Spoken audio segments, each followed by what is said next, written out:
திருப்பூர் அருகே கேக்கில் மயக்க மருந்து கலந்து கொடுத்து வங்கியில் கொள்ளையடிக்கும் என்ற நபரை போலீசார் கைது செய்துள்ளனர்.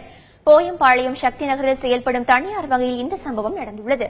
தேர்தல் பறக்கும் படை அதிகாரி என கூறி மும்மூர்த்தி நகரைச் சேர்ந்த விஜயகோபால் என்பவர் கொள்ளையில் ஈடுபட முயன்றது விசாரணையில் தெரியவந்துள்ளது. மயக்க மருந்து கேக்கை சாப்பிட்ட 5 பேர் மருத்துவமனையில் அனுமதிக்கப்பட்டுள்ளனர். நெல்லை திரையரங்கில் நடிகர் விஜய் பட கட் அவுட் சாய்ந்து விழுந்ததில் காவல்துறை வாகனம் நொறுங்கியது. தெரி திரைப்படத்திற்கான விஜய் ரசிகர்கள் வைத்திருந்த 140 அடி கட் அவுட் திடீரென சாய்ந்து விழுந்தது. அந்த நேரத்தில் திரையரங்கின் வெளியில் யாரும் இல்லாததால் பெரும் விபத்து தவிர்க்கப்பட்டது. சிவகாசி மாரியம்மன் கோவில் தேர் திருவிழா வெகு விமர்சையாக நடைபெற்றது. அலங்கரிக்கப்பட்ட தேரில் அம்மன் எழுந்தருளி முக்கிய வீதிகளில் வழியாக ஊர்வலமாக வந்தார்.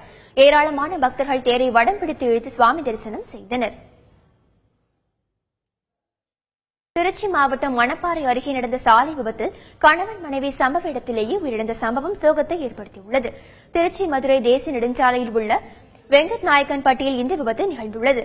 கட்டுப்பாட்டை இழந்த கார் சாலையோர கம்பியில் மோதியதில் மதுரை கோச்சடை பகுதியைச் சேர்ந்த கல்லூரி பேராசிரியர் கிருஷ்ணமூர்த்தி அவரது மனைவி சாரதா உயிரிழந்தது விசாரணையில் தெரியவந்துள்ளது.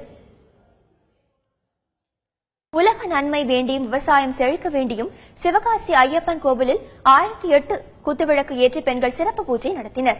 முன்னதாக தமிழ் புத்தாண்டையொட்டி மகா கணபதி ஹோமத்துடன் சிறப்பு அபிஷேகங்கள் நடத்தப்பட்டன. இதில் ஏராளமான பக்தர்கள் கலந்து கொண்டு சுவாமி தரிசனம் செய்தனர்.